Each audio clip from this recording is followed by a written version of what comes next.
Cobb n'avait que 10 ans et était encore en école primaire. Il aimait jouer au football et lire des livres.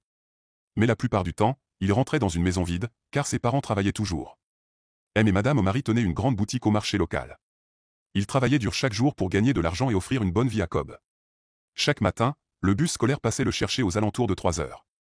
Mais une fois rentré, il restait seul à la maison jusqu'à 6 heures du matin, quand sa mère revenait du marché. « J'ai tellement faim quand je reste ici tout seul », se plaignit-il un soir. « Nous sommes désolés, Cobb. »« Ce n'est que pour 3 heures, » répondit sa mère. « Nous devons travailler dur pour payer tes frais de scolarité et subvenir à tes besoins. » Cobb comprenait, mais il aurait tellement souhaité que ses parents aient plus de temps pour lui. Un jour, Madame O'Mary eut une idée. « Cobb, pourquoi ne demanderais-tu pas à Madame Mira, notre voisine, de rester avec toi jusqu'à notre retour ?» Madame Mira était une femme d'une vingtaine d'années qui vivait seule. Toujours joyeuse et bienveillante, elle inspirait confiance aux parents de Cobb. « D'accord, maman, » répondit Cobb. Il connaissait bien Madame Mira. Elle était gentille et lui offrait souvent de petites friandises. Avec son accord, Cobb commença donc à passer ses après-midi chez elle après l'école. La maison de Madame Mira était petite mais chaleureuse. Chaque jour, elle accueillait Cobb avec un sourire et un bon plat. Cobb remarqua que Madame Mira commençait à faire des choses qu'il ne comprenait pas. Ce nouveau jeu était totalement différent de ceux auxquels il jouait avec ses amis à l'école. « Cobb, viens manger. »« Comment s'est passée l'école aujourd'hui » demandait-elle souvent. Au début, Cobb se sentait un peu timide. Mais avec le temps, grâce à la gentillesse et aux belles histoires de Madame Mira, il se sentait à l'aise. Madame Mira était particulièrement généreuse. Elle achetait des dessins animés et d'autres films pour enfants que Cobb pouvait regarder sur sa petite télévision. Un jour, elle lui offrit même un jeu vidéo Game Boy, qu'il adorait immédiatement. « Cobb, prends. C'est pour toi, dit-elle doucement, un sourire chaleureux sur son visage, en lui tendant le jouet pour la première fois. Cobb était d'abord timide à l'idée d'accepter le cadeau, mais Madame Mira insista avec un sourire chaleureux. « Cobb, tu es comme le petit frère que je n'ai jamais eu. Je veux te faire plaisir et t'offrir ce que tu aimes. » Touché par ces paroles, Cobb accepta finalement la Game Boy avec un immense sentiment de gratitude. Il était heureux et reconnaissant. Cependant, à partir de ce jour-là, tout changea. Un lundi après-midi, après être rentré de l'école, tante Mira lui proposa un nouveau jeu. « Ce jeu est juste pour nous deux, Cobb. Personne d'autre n'a le droit d'y jouer ni même de savoir qu'il existe, dit-elle d'une voix douce, presque souriante. Cobb ne comprenait pas du tout de quel jeu il s'agissait. Mais rapidement, il se sentit mal à l'aise. Tante Mira lui montra des choses et lui demanda d'en faire d'autres qui dépassaient totalement son âge et sa compréhension. Elle prit sa main pour l'amener à explorer des choses qu'il ne comprenait pas. Cobb était perdu. Il ne savait pas comment réagir. Ce qui le perturbait encore plus, c'étaient les réactions de tante Mira, les expressions sur son visage et les sons qu'elle émettait pendant ce prétendu jeu. Au bout d'un moment, il s'arrêta brusquement et déclara d'une voix tremblante. « Tante, je n'aime pas ce jeu. » Son visage reflétait l'inquiétude et une profonde confusion. « Ne t'inquiète pas, Cobb. Avec le temps, tu vas apprendre à l'apprécier, lui répondit-elle d'une voix rassurante. Mais Cobb n'aimait pas ce jeu. Petit à petit, ce rituel étrange devint une routine imposée, une routine que Cobb redoutait chaque jour un peu plus. Il était trop jeune et innocent pour comprendre pleinement ce qui se passait. Il ne saisissait pas pourquoi tante Mira semblait y prendre plaisir, alors que lui, il se sentait mal à l'aise et oppressé. Avec le temps, Cobb commença à craindre de se rendre chez tante Mira. Il retardait au maximum son retour de l'école, traînant dans la cour jusqu'à ce que presque tout le monde soit parti. Les dimanches, où l'école se terminait plus tôt, il prenait le chemin du retour le plus lent possible pour arriver en retard à la maison. Un jour, après une nouvelle séance de ce jeu imposé, Cobb ressentit une forte envie d'en parler à ses parents. Mais une peur profonde l'envahissait. Il ne savait pas pourquoi il se sentait incapable de leur dire la vérité. Quelque chose le bloquait. Ce soir-là, il trouva enfin le courage d'aller voir sa mère dans la cuisine. « Maman, je veux te dire quelque chose. »« Qu'est-ce que c'est, Cobb » demanda Madame O'Mary, légèrement impatiente en tournant la tête vers lui. « C'est à propos de tante Mira. » Mais avant qu'il ne puisse continuer, sa mère l'interrompit brusquement. « Cobb, Cobb. Combien de fois t'ai-je appelé ?» Elle semblait stressée et agacée. « Ton père et moi travaillons dur, jour et nuit, pour te donner la meilleure vie possible. » Cobb baissa les yeux. Il sentit que sa mère n'avait pas le temps d'écouter ce qu'il voulait dire. Son cœur se serra. Madame O'Mary regarda son fils avec un air fatigué et lui tapota doucement la tête. « Je sais que nous ne sommes pas toujours là pour toi, mais tante Mira nous aide à combler ce vide. Ne t'inquiète pas, tu apprendras à l'apprécier et vous deviendrez de bons amis. » Mais maman, tenta encore Cobb, cherchant désespérément à être entendu. « Ça suffit, Cobb, coupa sèchement Madame O'Mary. Retourne dans ta chambre, fais tes devoirs et ne me reparle plus de ça. »« Oui, maman. » murmura Cobb en baissant la tête avant de quitter la cuisine. Ce soir-là, enfermé dans sa chambre, il pleura silencieusement. Personne ne l'écoutait. Personne ne comprenait. Il ne comprenait même pas lui-même ce que tante Mira lui faisait, mais il savait que cela le rendait malheureux. Et maintenant, même ses propres parents semblaient trop occupés pour voir son mal-être. Mais il ne savait pas encore que le pire était à venir. Le lendemain matin, Cobb se réveilla et fit une découverte qui l'effraya, son lit était trempé. il avait uriné pendant son sommeil. Il resta figé, son cœur battant fort. Il ne s'était plus jamais fait pipi dessus depuis tout petit. En plus, il n'avait pas bu d'eau en excès la veille. Est-ce à cause du jeu que tante Mira joue avec moi, pensa-t-il, angoissé. Mais il savait une chose, il ne pouvait pas en parler à ses parents. Sa mère était stricte et il craignait qu'elle ne le punisse sévèrement s'il avouait. Alors, il nettoya son matelas tant bien que mal et changea ses vêtements avant que quiconque ne le remarque. Mais le problème persista. Nuit après nuit, il se réveillait dans un lit mouillé. Ses parents, absorbés par leur travail, ne remarquaient rien. Mais Cobb savait que quelque chose n'allait pas.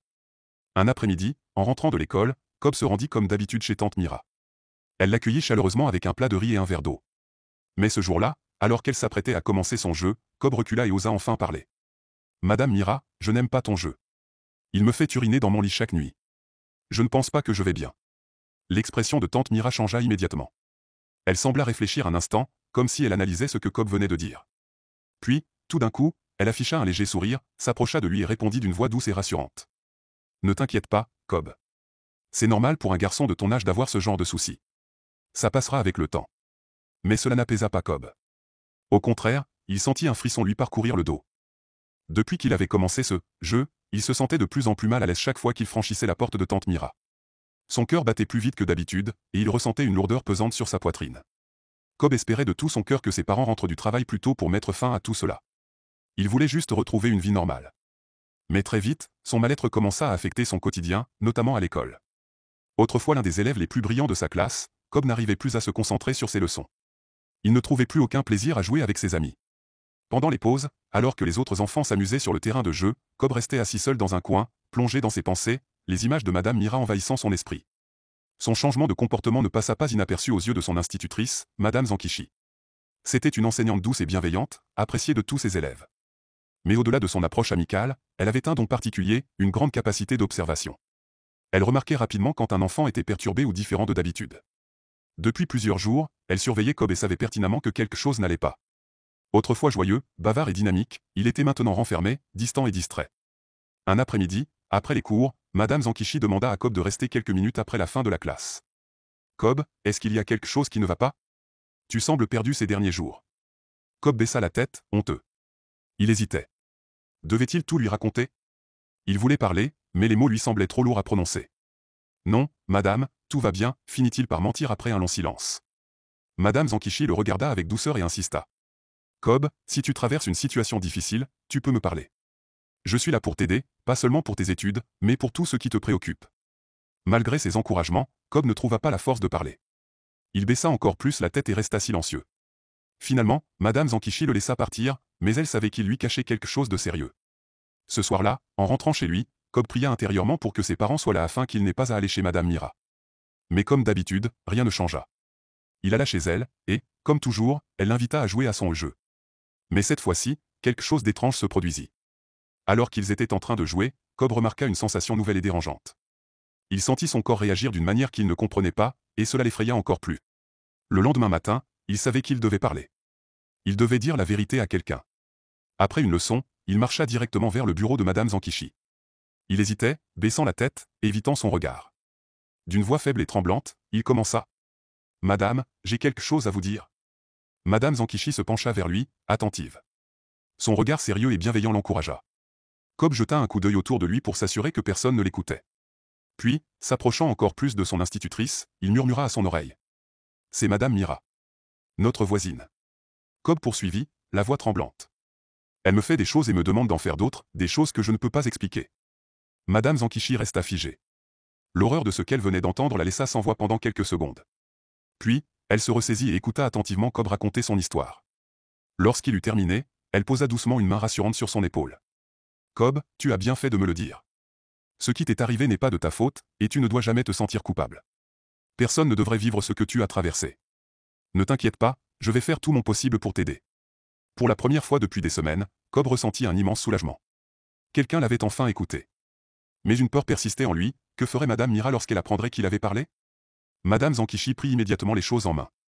Elle organisa une réunion avec la directrice de l'école et d'autres membres de l'administration. Tous comprirent rapidement la gravité de la situation et décidèrent d'agir sans tarder. Le lendemain, les autorités scolaires convoquèrent M et Madame Omari pour leur parler de la situation. Lorsque les parents de Cobb arrivèrent au bureau de la directrice, Madame Omari était inquiète et impatiente. Est-ce que Cobb a des problèmes demanda-t-elle avec nervosité. La directrice prit une grande inspiration avant de répondre. Madame O'Mary, veuillez vous asseoir. Ce que nous allons vous dire est très grave. M et Madame O'Mary s'installèrent, l'angoisse visible sur leur visage. Votre fils nous a révélé un incident très préoccupant impliquant votre voisine, Madame Mira. Il nous a dit que cette femme lui imposait des gestes inappropriés et que cela durait depuis un moment. Étiez-vous au courant de cela? Un silence pesant envahit la pièce. Quoi? S'exclama Monsieur O'Mary, son visage se crispant sous l'émotion. Il serra les poings et faillit se lever de rage, mais Madame O'Mary l'attrapa par le bras pour le calmer. Elle-même était sous le choc. Elle regarda Cobb, puis Madame Zankichi, espérant que ce n'était qu'un malentendu. Mais lorsque l'institutrice expliqua en détail ce que Cobb lui avait confié, la vérité s'imposa brutalement à eux. Les larmes aux yeux, Madame O'Mary murmura. Mon Dieu, tout ce temps, et je ne l'ai pas vu. Après un long moment de discussion, Monsieur O'Mary prit une décision importante. Je ne vais pas régler ça moi-même. Nous allons contacter immédiatement les autorités compétentes. Cette femme doit répondre de ses actes. Ce jour-là, après la fermeture de l'école, Madame O'Mary vint chercher Cobb pour le ramener à la maison. En chemin, elle le prit doucement dans ses bras. Cobb, je suis tellement désolé de ne pas t'avoir écouté plus tôt. J'étais tellement absorbé par le travail que je n'ai pas pris le temps de voir ta douleur. Elle essuya une larme qui roulait sur sa joue. Mais ne t'inquiète plus, mon fils. Ton père et moi allons tout arranger. Tu es en sécurité maintenant. Cobb ressentit à la fois du soulagement et une immense fatigue émotionnelle. Ce soir-là, alors que la famille O'Mary essayait de reprendre une vie normale, une violente frappe retentit à la porte de Madame Mira. Lorsqu'elle ouvrit, elle se retrouva face à 3 policiers en uniforme, leurs regards sévères braqués sur elle.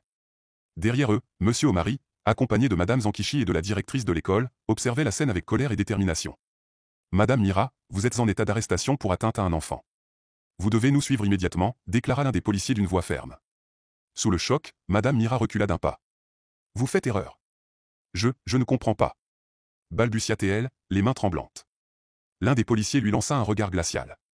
Tout ce que vous direz pourra être utilisé contre vous devant la justice. Il vaut mieux vous taire et nous suivre.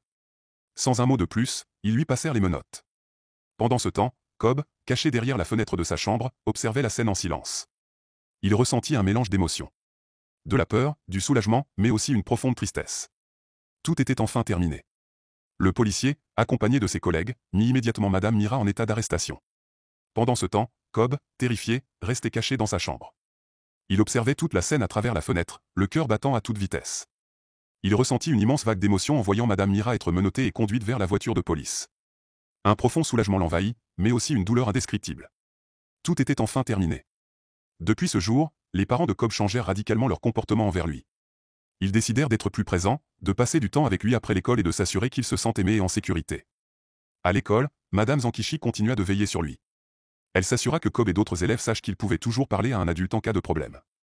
Mais malgré tout, les blessures émotionnelles de Cobb ne disparurent pas immédiatement. Le thérapeute qu'il consultait expliqua à ses parents que la guérison prendrait du temps, mais qu'avec du soutien et de l'amour, Cobb finirait par surmonter cette épreuve. Et ainsi, petit à petit, il réapprit à sourire.